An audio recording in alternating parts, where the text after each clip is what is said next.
The law says that anybody can make an application for asylum. It can be made in writing and orally. Also, you can say, I want asylum. But in practice, this person will be treated as illegal immigrant, including detained. You say, I want asylum.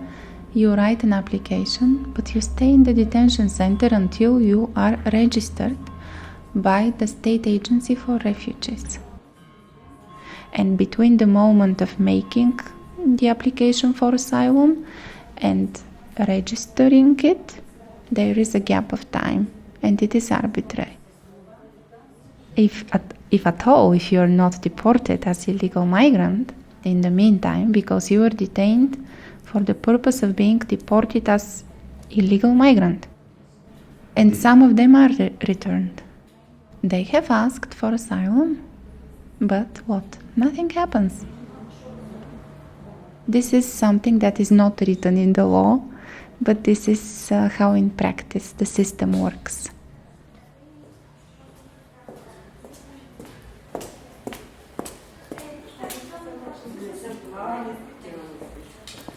Okay, my name is Valeria Ilareva. I'm head lawyer at the Foundation for Access to Rights, a non-governmental organization in Bulgaria. I have been working in the field of refugee and migration law in Bulgaria for 15 years now, since 2001.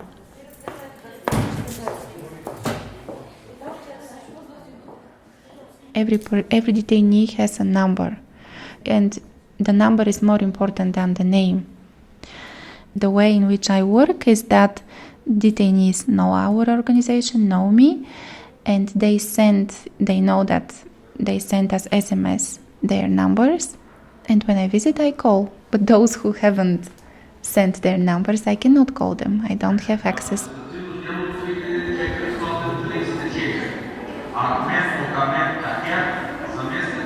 Any number, like for example 23,782.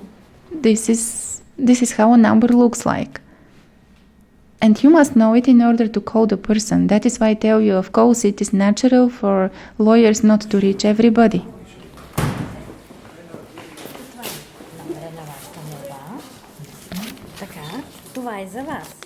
Yes, the detention conditions. As I told you, I cannot witness them directly. So what they tell me is that the detention centers are overcrowded. We have times at which there are 40 persons in one room.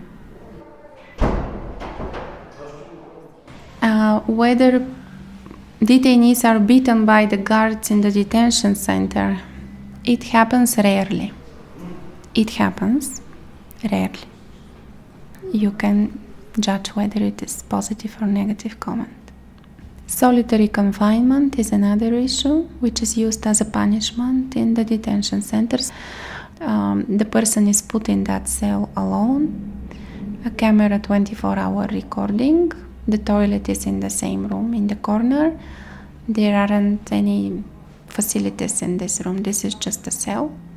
This person, Said Kadzoev, that I told you, he was kept for months in solitary confinement, although the criminal law in Bulgaria for persons who are imprisoned for committing crimes in the other prisons, they put a maximum term for it, which is 14 days.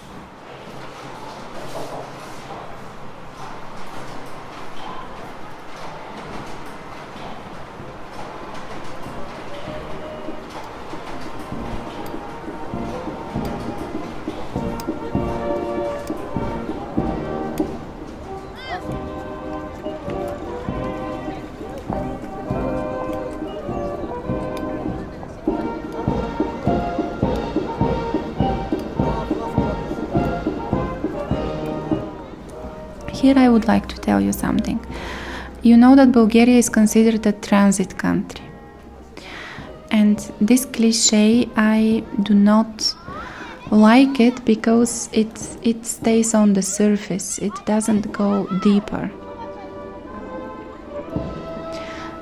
From my experience, from my professional experience, meeting with these people, what I can tell you is that the welcoming of these people by criminalizing them, by putting them in detention, is a very huge push factor for them to continue their way. A big proportion of these people would not want to give further thousands of euros and to risk their lives. They would prefer to stay in Bulgaria because although there are a lot of disadvantages, still this is a safe country for most of them. This welcoming, in inverted commas, is a huge push factor.